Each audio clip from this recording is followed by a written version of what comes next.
Hey YouTube, Untamed here. So as you guys know, I have not shown the FJs much love lately. So I figured I would do a video and kind of talk through the current status of the 2013 FJ Cruiser Trail Teams that I have here. This is the OG FJ that I bought, the one that has the few aftermarket goodies on it that kind of forced me to fall in love with the FJ at large, and which ultimately drove the purchasing of the low mileage FJ. If you guys recall, that one has 22,000 miles on it and is completely mint underneath, inside out. Not to say this one isn't, but that one is just extremely low miles. So if you guys recall, I had this one sold, right? So I had a gentleman down in Florida who was on the FJ forums. He's pretty well known on the FJ forums. Definitely a stand-up guy. Super FJ enthusiast for sure. He was slated to buy it. He even put down $1,000 for me to hold it for him until he can get the plane ticket up here and kind of venture his way through the COVID-19 fun stuff going on and travel restrictions, blah blah blah. However, unfortunately, his finances weren't able to come through for him, so he ended up needed to peel off, and I wasn't able to make the sale with him, which is a little bit of a bummer because he definitely seemed like a good guy. But he ended up getting another 2013 cement gray, Trail Teams FJ down there in Florida. So it ended up working out well for him, I think. As he definitely seems to love his new purchase, and it was much easier logistically, right? But what does that mean for me? So as you guys know, we are slated to move here in about a month and a half at this point, to Washington State from Wyoming, where we live now. And there is now an additional hurdle for us to kind of jump over, because we have 1, 2, 3, 4, and you guys know, 5. So four already is going to be a headache in itself, but when you make it an odd number, the 5 number between your spouse, my spouse and I, it's going to serve as an additional headache for sure. So we're really hoping to get this thing sold before we moved, just to make it a little bit easier when it comes to actually transporting all the vehicles. So I'm hoping to get this thing sold. It is back up on the market. We'll see where that goes. You only get it posted a couple places: Marketplace, Facebook Marketplace, and Denver Craigslist, if you guys want to check it out. But in this video, I might as well kind of give you guys a closer look as to kind of the things that I love about it, the things I don't love so much, and we'll kind of go through there and kind of give you a full picture of what this FJ is. So you guys remember the one thing that I didn't really love that much right from the beginning is this Tiger bull bar nose, or bull bar up front. I don't know. I mean, for some people like it. Some people have commented on pictures I post on Instagram or videos I've done recently, and they actually really like it. They think it looks cool. I'm not a fan. And I think, Tiger is a kind of a cheap brand, so I don't like putting a cheap brand product on a sweet Trail Teams Edition FJ. It doesn't fit, in my opinion. But if you guys recall, because of these Rigid Industry fog lights, I purposely kept it on. Really, it should be super easy to remove, right? It should be super simple to just unbolt and take it off. But because of those fog lamps and the additional logistics of relocating them somewhere, is the reason why I kept it on, honestly. If I do end up moving it or removing them, I'll likely put those up on the A-pillars, up near the A-pillars, which a lot of people do, right? Kind of mount them up there. But more to follow on that. So just posting it really not too long ago, reposting the FJ. I've already gotten a few people interested in it. I don't know how serious they are. We do have a couple coming to look at it this evening, maybe. We'll see. But you guys know, if you've ever tried to sell anything on Craigslist or Marketplace, there's a lot of flakes out there, unfortunately. So I'll believe it when I see it, if you will. So I'll definitely keep you guys posted. But let's continue to kind of look through it. So I have the Rigid Industries light bar up front. And of course, these fog lamps are Rigid Industries as well. I was not a huge fan of it. I did not like the look of that. Personally, I think the Toyota, the old-fashioned Toyota font across the normal grille looks awesome. So I wasn't a huge fan of this. However, it has definitely grown on me. Not to mention, you know, when it's dark out and you flip on those lights, it is so bright, and they're awesome. So they've definitely grown on me. Let me show you the suspension. It is a little dirty.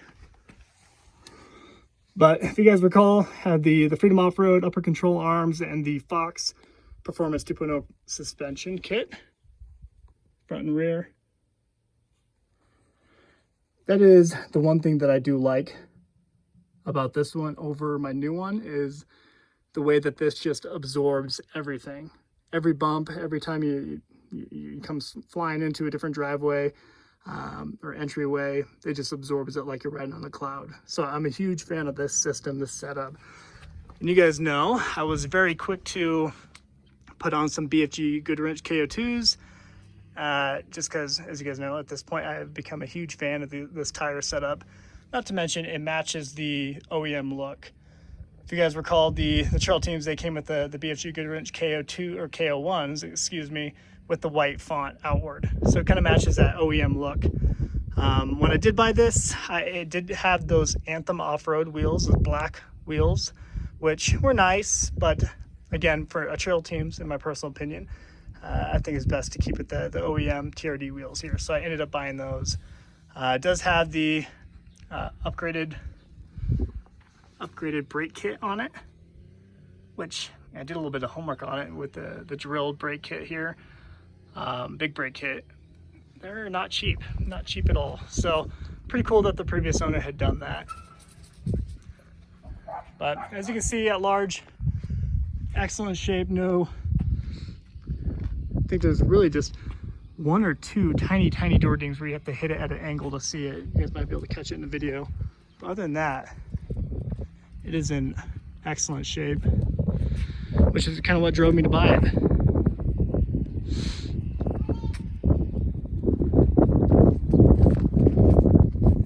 Hey Peanut, what you doing? Yeah, we're doing a YouTube video.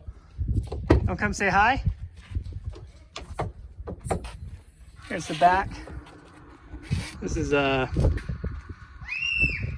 of a soft plastic material, so it's definitely inevitable to get some sort of scratching on it. It's pretty easy to do that, but it's still not too bad.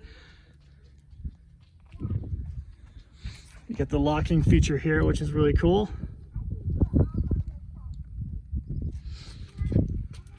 Tow package.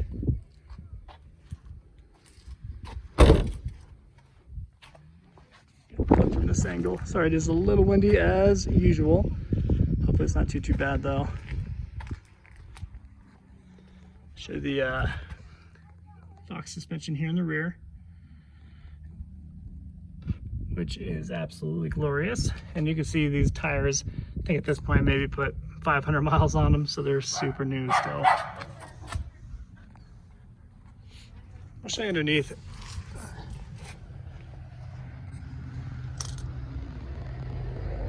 don't know how well it's gonna come up for you.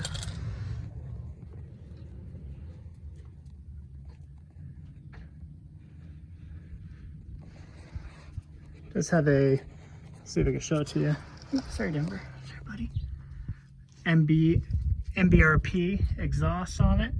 Has a little bit more of a grunt to it. I would still argue that the TRD exhaust catback is better, but it does add a little bit of an added flair to it for sure. But as you guys can see, definitely good shape underneath. You know, 64,000 miles on it now. So I mean, you're gonna get a little bit of like surface rust, as you can see, kind of on the exhaust cam, but nothing really on the frame or anything. So definitely great shape underneath, which is kind of hard to come by these days. Oh, let's pop in real quick. All right, let's see if I can get a good look without too much glare for you. So really good condition on the inside.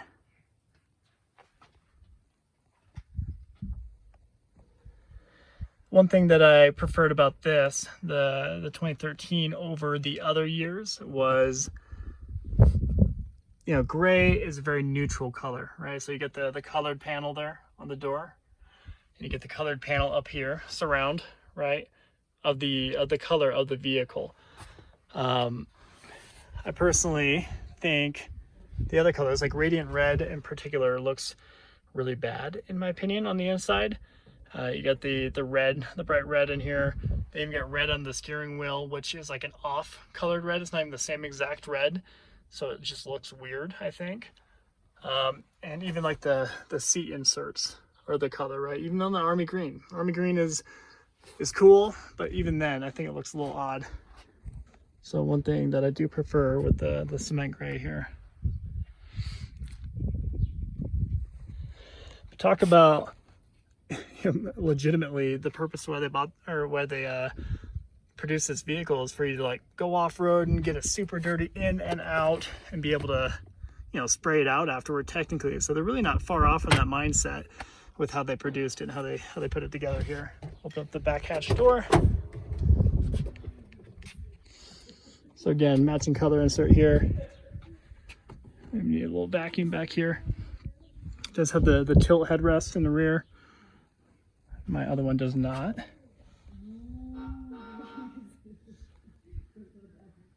So yeah, pretty straightforward.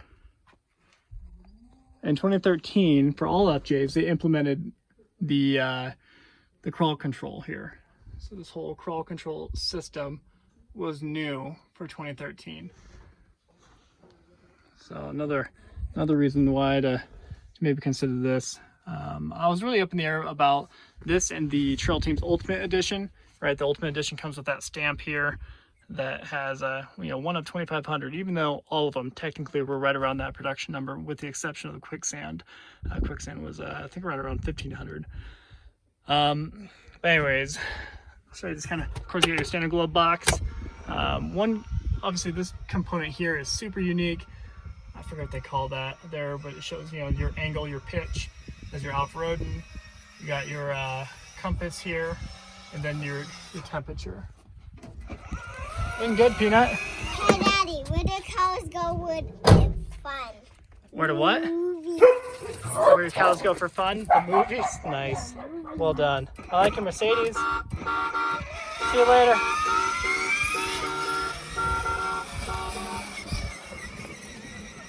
Alrighty, I'll hop on the other side for fun. Just trying to give you guys a full-up picture of it. You know, I can potentially use this video too for anybody who's interested in it. They can get a pretty good picture of what it is before they come out, voyage out here to Wyoming to look at it.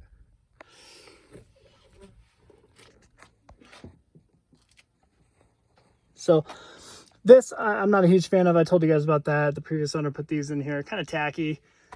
Well, tacky with the actual label. He was like a legit $20 label maker and slapped these guys on there.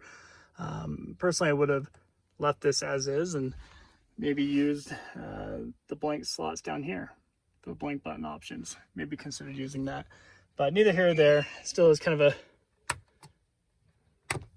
unique concept by any means, by all means. So great condition, steering wheel is perfect condition, minimal wear right here.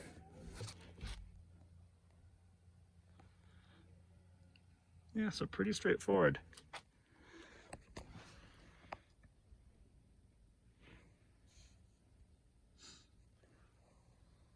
All right.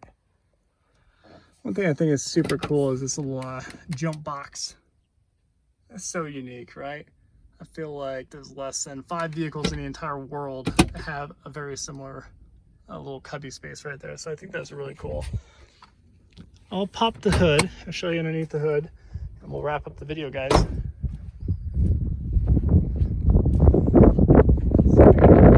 With one hand here.